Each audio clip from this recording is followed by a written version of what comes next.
Hello, hi guys! Magandang hapon sa inyong lahat. This is Shin Rodriguez, Mama Sagri Channel, a faith healer, also mata reader. So ngayong hapon, natatagan natin sabihin sa iyo ng ating mga gabay. So this is a weekly gabay for the month of October 13 hanggang October 20 for the sign of Aries. So Aries, welcome to my channel. Ano kayang messages, advices, and spirit guides ang ating masasaga for today's video?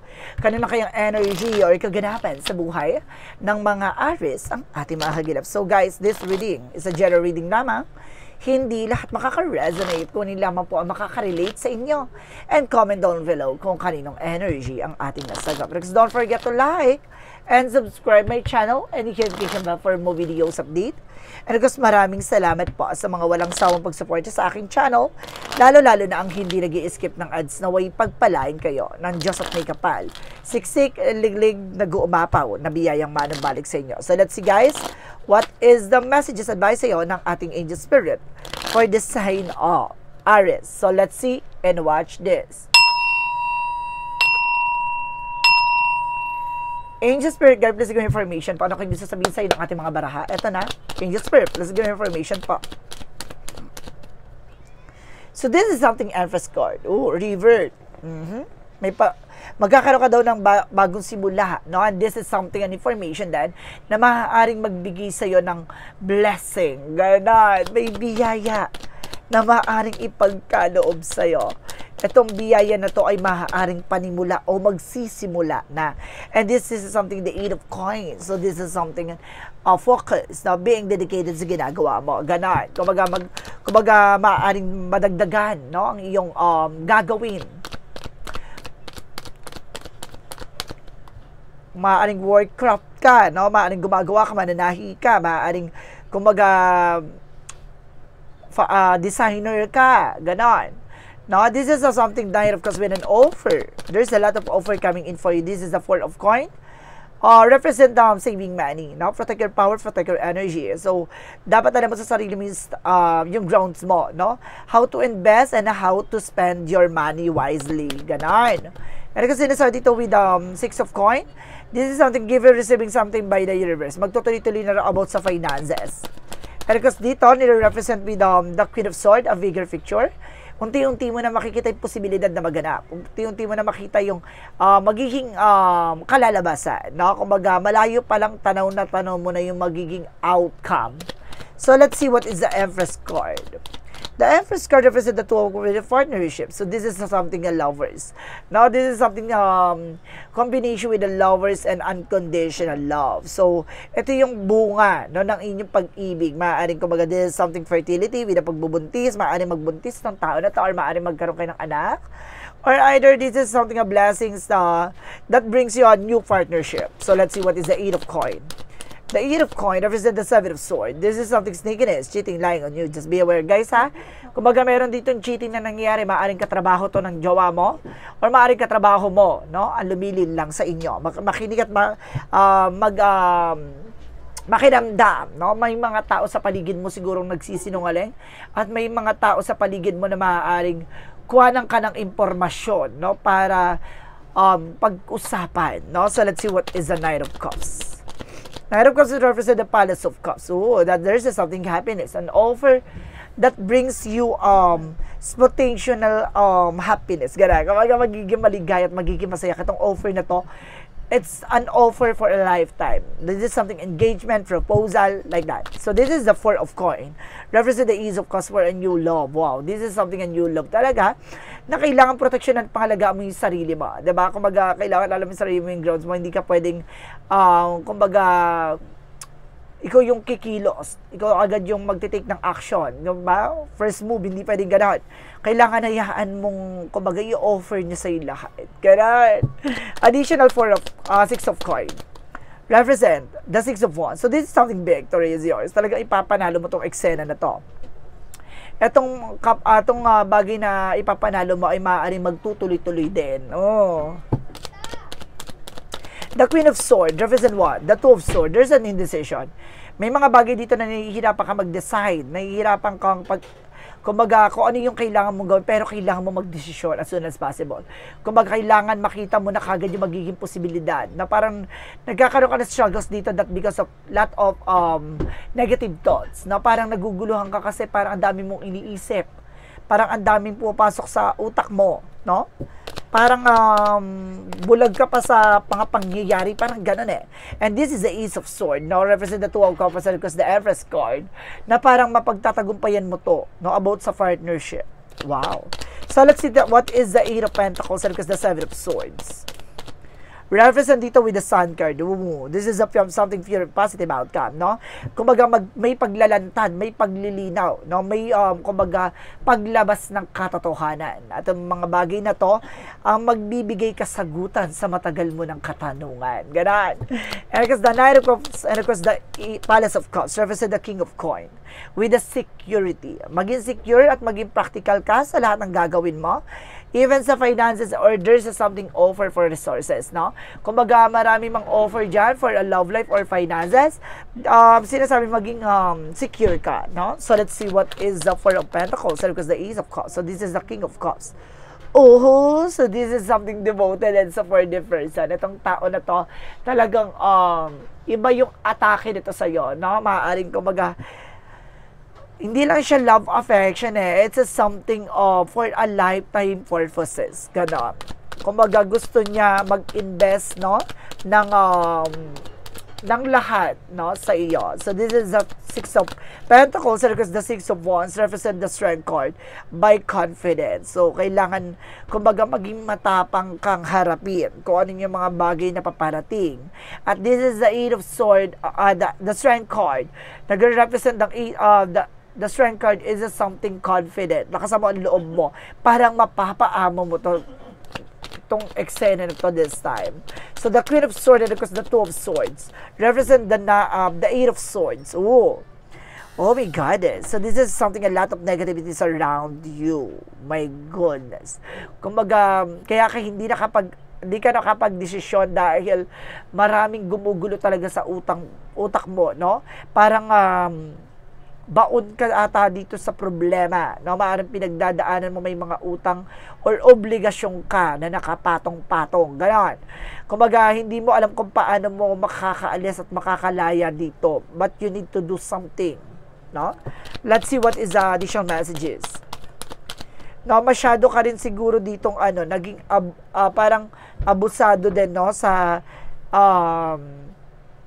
agad-agad na gusto mong makuha kagad yung kumbaga wala pa yung sahod o wala pa parating na pera, pinangungutang mo na. Yun yung kailangan mong unawain na kailangan maging mautak ka, no? Kung paano mo pangahawakan ka, hanggat hindi mo pa nakukuha isang bagay, huwag ka munang bumili. At kung may bibiling ka, yung kailangan mo kaysa sa gusto mo lang. And of course, this is something outcome for an Ace of Pentacles, for a big shot and big money coming in for you. Binibuild dito, parang this is something framework, na parang, kumbaga, binubuo, no? Yung paparating para sa'yo. Yung binubuo yung talagang opportunity na paparating sa'yo.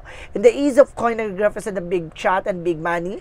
And because the Knight of Wands for slowly but surely, no? Hindi mo man ramdam sa ngayon, pero sinisigurado sa'yo dito na paparating tong malaking oportunidad. Kaya, don't be missed. So, let's see. For additional messages for the finances, career. So, this is the chart card. You need to take an action for this, no? Kumbaga, ito na yung oras at panahon, no? Para bilisan at, kumbaga, kumilos ka na. No? This is something, time will come. Darating na ang oras. No? Kumbaga, kailangan ng makalaya with the Ten of Wands, burden. No? Pasanin, bigat. And this is something Nine of Coin na magre-represent dito financial windfall. Huwag kang mag-alala, no? Parang parte yan ng journey mo na maranasan mo yung mga bagay na yan bago mo maramdaman at maranasan ng magandang bukas, magandang buhay. Additional messages, no? Pagdating sa love life. So this is the Hermit card. Oh, this is something spiritual. Ibig sabihin, connected talaga about sa spirituality. No? Combination dito with the twin flame energy and karmic relationship. Na maaaring isa sa magdadaanan nyo talagang magjowa o mag-asawa ang itong bagay na pagdating sa finances. And this is a Five of Swords, nagkakaroon din ng self-sabotage, no? To the both of you, that because of this, tag dito, kanya-kanya, na nagkanya-kanya kayo ng hindi, kumbaga walang discipline and walang respect to each and every one. Kumbaga kailangan maging transparency kayo sa isa't isa. Yun yung naging kakulangan nyo. No? Naging kayo, mataas ang pride sa isa't isa. Yung ego, ayaw tapakan, ganan. Additional messages, no? Pagdating naman tayo sa health, this is a temperance for healing. So, magkakaroon kayo ng healing pagdating sa health issues. And the Eight of Wands be the something of fast communication and fast movement. So, something, bibilis ang takbo ng eksena. Kumbaga, bibilis na rin yung, kumbaga, marirelease yung worries, no? And anxieties, and of course, stress nyo. Unti-unti na siyang, kumbaga, hihilom. Mawawala na yung mga kung ano-anong iisipin nyo. Maglilinaw to sa lahat, no? So, let's see what is the magical fire messages. This is something both, no, with the feminine and masculine energy, guys. So, ibig sabihin dito, this is something all preference, all gender preference, no? Wala siyang pinipili kung babae or lalaki sa situation na to. Depende yan kung ano yung tumugma sa inyo. Wala kasing pinakita sa akin kung girl o boy yung pinano dito. Pero kung meron, sinasabi po natin yan. Additional messages with the magical fairy messages. So your wish is granted, no? So, pinapakita dito lahat ng mga bagay daw ay matutupad na. At this is something pregnancy. I told you, ito naman, tulad dito, may pagbubuntis, maaaring, kumbaga, kung ikaw ay Aries na babae, maaaring magbuntis ka. If you are an Aries na lalaki, maaaring yung person mo magbuntis. Now, this is something a cross-watcher out there, diba? So, let's see. What is additional messages with an angel spirit for synchronicities?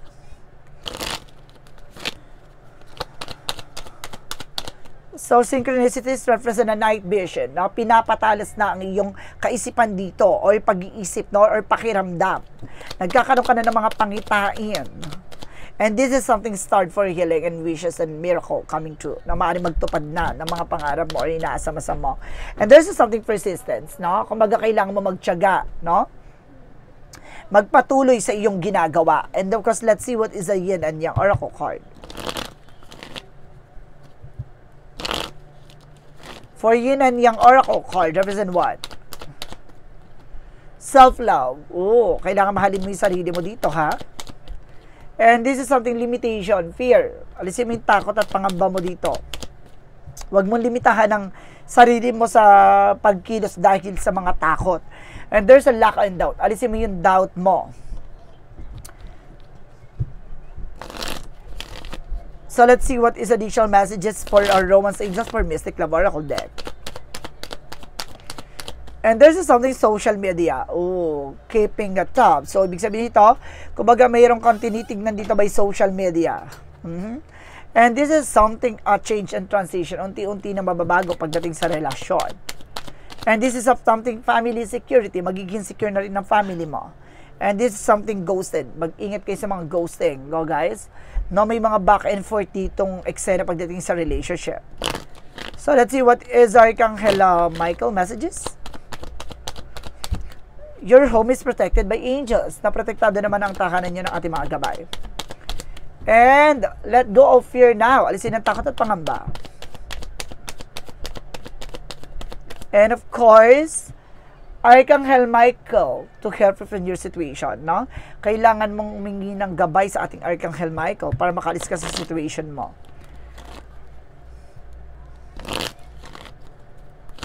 Additional messages with an angel spirit. Survival. Oh, kumbaga makaka-survive ka na dito. And this is something taking action. No, kailangan mo ng kumilos, gumalaw. And inner self, expansion. Napapalawakin na yung pag-iisip mo sa lahat ng aspeto, sa lahat ng bagay, no? Kumbaga pagdating sa love life, magkakaroon ka ng realization. Pagdating sa finances, how to spend money, how to invest, magkakaroon ka rin ng parang realization there.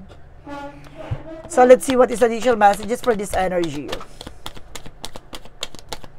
And there's an anxieties. Meron talaga stress, guys. So, stress.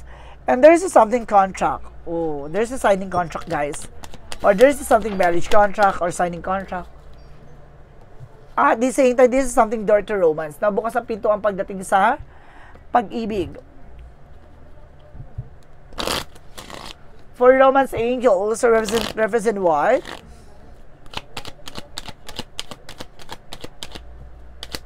For romance angels, engagement. Oh. Kumbaga, meron talagang engagement na magaganap o mayroon talagang magkakaroon ng higher level of commitment. And there's a worth waiting for. No? Kumbaga, ito yung hinihintay mo. Magaganap na the divine timing is at work in your love life. Oh. Talagang, kumbaga, kasama talaga sa buhay mo, no? Ang spirit guides, no? To gina-guide ka even sa love life. For chakra, there's a gossip. Mag-ingat, maraming chismosa, maraming marites, maraming chikadora, and this is something vanity. Ito yung sinasabi ko, di ba, yung bisyo, luho, isa sa nakakasira at nakaka-apekto pagdating sa relasyon. And this is something discover. Marami ka pang madi-discover, no? Marami ka pang matutunghayan at matutuklasan. For the angels answer, represent what? Taking action. May pagkilos at may paggalao. No, at the same time, this is, I told you so. This is a perfect timing. Divine timing at perfect timing is now existing. Talagang nangyayari talaga. And will become a successful someday. Talagang mangyayari at magiging successful mo. Talagang bubulabugin ka nitong linggong to. Ito yung panahon ng hudyat ng hudyat ng panahon na pagtatagpo or hudyat ng panahon ng pagkawindang or paglilinaw. Ganon. Additional messages. Freedom. No? Makakalaya ka na from negative thoughts, from anxiety, stress, and you have own happiness. And this is something loneliness. No? Hindi ka nag-iisa. Kumapit ka. Additional messages with an angel spirit. Ganon. And represent counseling. See, there's something advices. Na marunong ka dapat tumanggap ng mga advices, guys, ha? And this is something speaker. See, there's something, kumbaga, transaction for collaboration or either there's a speaker na, kumbaga, kung ano yung mga saloobin or gusto mong sabihin, ilabas mo. No? Do you have a skills? At the same time, kumbaga, kayang-kaya mo rin daw magpagana ng mga orasyon. For Arcangel Raphael messages, have faith. So, kumbaga kailangan mo magtiwala, no? Ang pananampalataya. Ganon. So, let's see what is additional messages with an angel spirit. With an angel spirit represent, you got the love. So, this is something boundaries. So, kailangan mo mag-set ng boundaries dito na pagdating sa buhay pag-ibig. Dahil, kumbaga, isa sa something addictions or something obsessions, no? Ang nakakasira sa inyong relasyon. Monthology. Take time to breathe out. So, kailangan mo ng oras, no? Para huminga, pag-isipan, and bring love in the situation, no? Lagi mo pakakatandaan, ang pag-ibig ang mamumutangi sa lahat, no? Kaya kailangan gamitin ng puso, no? Sa pagbukas ng mga bagong oportunidad, no? Ang love kasi na maaaring maging passion yan, no? Na maaaring magkaroon ng konektado sa ating Panginoon. Kasi ang ating gabay, ang ating Panginoon, ang ginagamit nila puso para malaman at maunawaan ang nilalaman nito. At malaman ng bahagi kung ano man yung mga bagay na makakasira at apekto sa inyo. For Jesus' loving quote said, "Let your light so shine before men. They may see you the good works and glorify your Father which is in the heavens." So see, kumbaga, magsisilbing liwanag yung mga gawa mo, no? Magsisilbing liwanag yung mga ambag mo sa buhay mo. Kumbaga, or ambag mo sa mga tao sa paligid mo. Dahil kung ano man yung mga bagay na naginawa mo, hindi nila yan makakalimutan, no? Kung ito ay napamahal sa kanila o napamahal sa iyo, kumbaga lahat ng mga bagay na yan ay kumbaga maiisip nila at matatandaan nila, no, kahit na ikaw ay lumisan na. Kumbaga may mga bagay talaga na maaaring gamitin mo ang pagkakataon na to, no, para magsilbing liwanag sa lahat, na na sa likod ng mga pinagdadaanan, kumapit ka sa ating Panginoon para maunawaan at malaman mo ang hahangarin at talagang purpose mo sa buhay. Kumbaga may mga bagay tayo sa buhay natin na hindi man sumasang-ayon sa plano natin, pero inilalathala ng ating Panginoon na lahat ng mga bagay na nagaganap ay dahil sa Kanya, dahil pinoprotektahan ka sa mga bagay na magsisilbing komplikasyon at pagkasira ng iyong buhay. So let's see what is an angel's number. Represent what? Represent a 222 for feminine forces. No, this is something relationship, balance, and prosperity and patience. So, kailangan mo habaan ng pasensya mo. You can do everything by yourself, but life is to be shared. Partner up with the right spirit, and you become a force, honor, and commitment, and people around you don't judge and listen. So, see, makinig ka, pero gamitin mo ang puso mo sa pakikinig, no, para magkaroon ka ng konektado sa lahat. Ganun. Kumbaga, para malaman mo, maunawaan mo kung ano talaga yung nilalaman nun. No? So, let's see what is the messages of life. A messages of life represent the consciousness. Today, I pay attention to everything, thoughts and feeling that I manifest. My outer words reflects my inner consciousness. I pour the light of my awareness on my constructed thoughts so they will grow and produce the experiences I want. Mindful of what I create in this universe, I become an expression of divine light. So see, kumbaga pinapakita dito na kung ano man yung mga nararamdaman mo at may mga bagay na nakikita ka ay magre-reflex din sa'yo. Kumbaga kaya kailangan sa bawat kilos at galaw, alam mo dapat sa sarili mo kung ano yung tama at mali, ano yung mga bagay na kailangan mong unahin at kung ano yung mga bagay na kailangan mo pakakatandaan. Kaya nga sinasabi dito sa reading mo, mas unahin mo ang pangangailangan mo kaysa sa luho o kagustuhan mo lamang. So guys, this is a weekly gabay for the month of October 13 hanggang October 20 for the sign of Aries. So Aries, maraming salamat for this wonderful reading. So once again, this reading is a general reading lamang, hindi lahat makaka-resonate. Kunin lamang po makaka-relate sa inyo. And comment down below kung kaninong energy ang ating nasagot. Because don't forget to like and subscribe my channel. And notification bell for more videos at dito. Kasi maraming salamat po sa mga walang sawang pagsuporta sa aking channel. Lalo-lalo na ang hindi nag-i-skip ng ads naway pagpalain kayo ng Diyos at may kapal. Siksik, liglig, nag-uumapaw na biyayang manang balik sa inyo. At maraming salamat po. And see you in the next video. Bye-bye and babush.